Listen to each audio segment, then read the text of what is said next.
Assalamualaikum warahmatullahi wabarakatuh. Ketemu lagi dengan Bapak. Salam farmasi, salam sehat bagi kita semuanya, siswa-siswiku yang Bapak cintai dan yang Bapak banggakan. Jadi dalam video kali ini Bapak akan melakukan wawancara atau talkshow bersama Bapak. Tujuannya karena ini adalah lagi pandemi atau COVID-19, Bapak menciptakan wawancara atau talkshow semacam ini. Tujuannya karena khususnya pada sekolahan atau SMK itu kan harus ada namanya pembelajaran secara praktik dan ada praktikum di sana. Jadi praktikum bisa dilakukan dengan secara daring dan ada praktikum yang dilakukan offline atau tidak secara daring. Dan Bapak melakukan tujuan wawancara atau talkshow bersama Bapak kali ini, tujuannya adalah ingin tahu cerita mereka atau pengalaman mereka setelah selesai melakukan tugas. Tujuan dari Bapak membuat acara talkshow atau wawancara kali ini, kemudian siswa-siswi di SMK Kesehatan Bakti Husada ini telah Bapak kasihkan tugas, yaitu materi penerapan praktikum dalam materi ekstrak, dan ada beberapa pertanyaan nantinya yang akan Bapak ada beberapa pertanyaan nantinya yang akan Bapak tanyakan kepada siswa-siswi Bapak untuk nantinya bisa mengetahui cerita pengalaman mereka selama praktikum secara daring. Mari kita sapa mereka terlebih dahulu. Assalamualaikum warahmatullahi wabarakatuh. Gimana kabar kalian semua pagi ini? Waalaikumsalam warahmatullahi wabarakatuh. Alhamdulillah baik. Ya, kemudian Bapak akan memberikan pertanyaan ya kepada kalian, nanti bisa dijawab. Kalian kan kemarin mau menyelesaikan tugas yaitu tentang ekstrak daun kelor untuk dijadikan puding dan mie ya. Jadi apa sih motivasi kalian atau apa? Kenapa kalian memilih si daun kelor tersebut? Karena kan kita tahu tersendiri ya, kita sudah belajar simplis ya kan, banyak banget dari flos, fruktus maupun semen atau biji ya. Nah, kalian mengambil ekstrak itu dari daun kelor karena di Indonesia tersendiri kan banyak sekali daun-daun yang bisa kita olah menjadi produk dari sediaan obat maupun sediaan dari tambahan pengolahan dari bahan pangan maupun minuman gitu ya. Jadi nanti bisa dijawab mengapa alasan kalian memilih daun kelor, dan alasan kalian juga kenapa sih daun kelor itu dibikin produk mie atau dari si puding gitu ya. Bisa kalian jawab? Mungkin ada dari perwakilan dulu yang bisa menjawab. Iya, saya terlebih dahulu. Saya akan menjawab pertanyaan dari Bapak bahwa kami memilih tanaman kelor itu melakukan studi kasus terlebih dahulu. Nah, kita itu survei di lingkungan kita itu banyak anak kecil dan ibu hamil yang suka atau mungkin memang sudah kecanduan kayak gitu dengan mie instan. Nah, kalau untuk ibu hamil sendiri itu kan baik ya daun kelor untuk memperlancar ASI. Dan untuk anak-anak bisa untuk penglihatan mata. Dan untuk orang tua pun juga sebenarnya bisa, yaitu untuk anti rematik. Dan dari kelompok kami melakukan riset tanaman yang lebih banyak dijumpai. Kan kita sebenarnya waktu itu lihat sih ada daun katuk dan daun kelor. Nah, pas dilihat itu daun katuk tanamannya sudah mulai langka. Jadi waktu itu kita akhirnya memilih daun kelor. Seperti itu, Pak. Apakah di lingkungan kalian ada yang memproduksi atau ada yang membuat produk seperti dari yang kalian bikin, yaitu bahan utamanya daun kelor itu tersendiri? Mungkin ada atau tidak ada?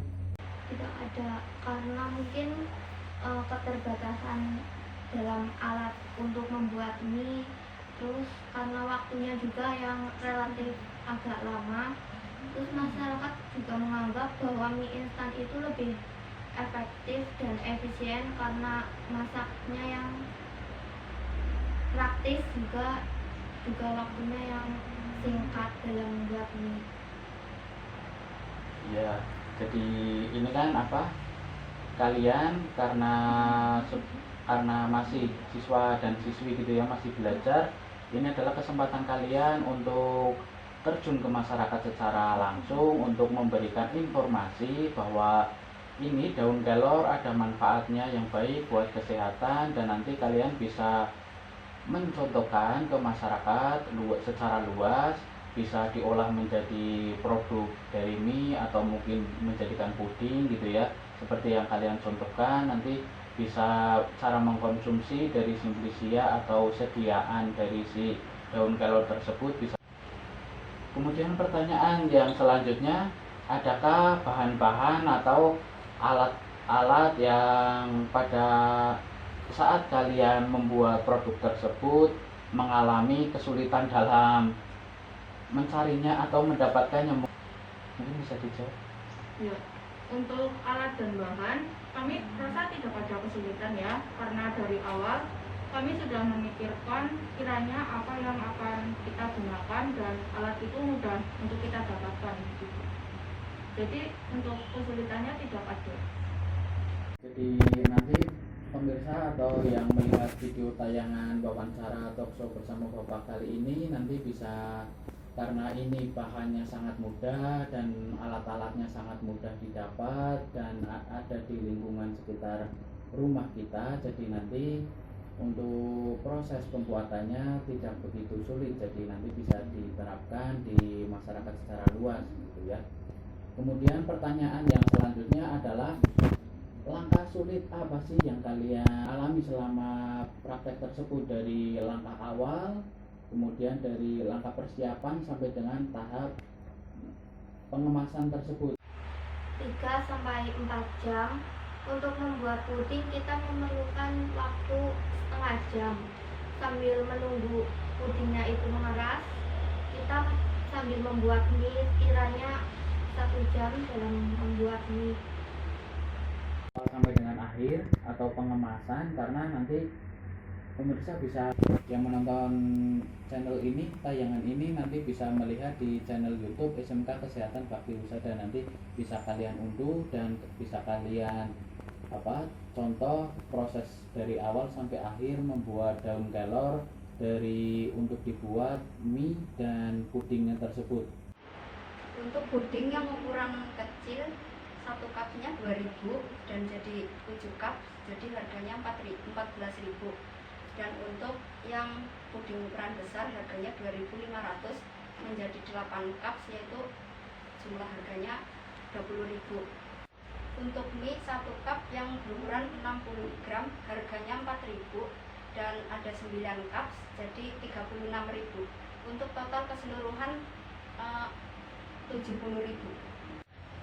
Berapa modal kalian dalam proses pembuatan mie dan puding dari ekstrak daun kelor tersebut? Barangkali nanti yang melihat tayangan ini bisa mempersiapkannya.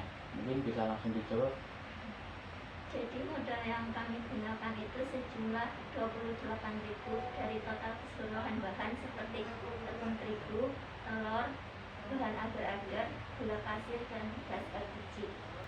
Kemudian apa sih saran dan kesan kelompok kalian apabila nantinya ada orang yang menonton tayangan ini di YouTube kita di SMK Kesehatan Bakti Wisada mau ikut atau mencontoh produk kalian untuk dijadikan olahan mie instan dan puding tersebut? Saran atau masukan dari kelompok kalian? Ya, jadi begini Pak, apabila ada yang mau membuat produk seperti yang kami buat, kami persilahkan. Tapi saran dari kami mungkin bisa lebih dikreasikan lagi. Misal membuat produk bolu dari daun kelor ataupun produk lain, produk makanan lain maupun sediaan obat. Pesan dari kami, apabila ingin membuat produk seperti itu, lebih diperhatikan lagi untuk simplisianya. Kemudian dari pengolahannya itu harus diperhatikan agar khasiat yang terkandung dalam Simplisia itu tidak berkurang dan sehingga masih bisa dimanfaatkan dan bermanfaat bagi tubuh. Seperti itu, Kak. Ya, kemudian pertanyaan yang selanjutnya yaitu apa harapan dan keinginan dari kelompok kalian ke depannya terhadap hasil produk yang sudah kalian buat gitu ya, dan nantinya harapan kalian ke depannya itu seperti apa, atau mungkin nantinya mau saya produksi lebih banyak untuk bisa dikonsumsi oleh masyarakat secara luas, atau mungkin nantinya bisa menjadi produk unggulan dari tempat tinggal kalian, atau mungkin apa harapan dan keinginan kalian ke depan? Ya, harapan dari kelompok kami adalah untuk menjadikan produk kami yang kemarin sebagai bahan alternatif bagi masyarakat di lingkungan sekitar kami, karena produk kami itu sangat bermanfaat menggunakan Simplisia dan tentunya lebih higienis daripada produk-produk yang sudah beredar di masyarakat seperti mie instan dan puding-puding lainnya, karena kita belum tahu bahan-bahan yang ada pada mie instan dan puding-puding yang sudah beredar tersebut. Dan harapannya kami bisa lebih berinovasi lagi untuk membuat produk-produk lain yang menggunakan Simplisia lainnya dan bukan hanya daun kelor. Demikian penjelasan video ini dari siswa-siswi SMK Kesehatan Bakti Husada yang menciptakan sebuah produk baru, yaitu memanfaatkan Simplisia daun kelor untuk dijadikan mie instan dan produk dari puding tersebut. Kurang lebihnya mohon maaf. Wassalamualaikum warahmatullahi wabarakatuh.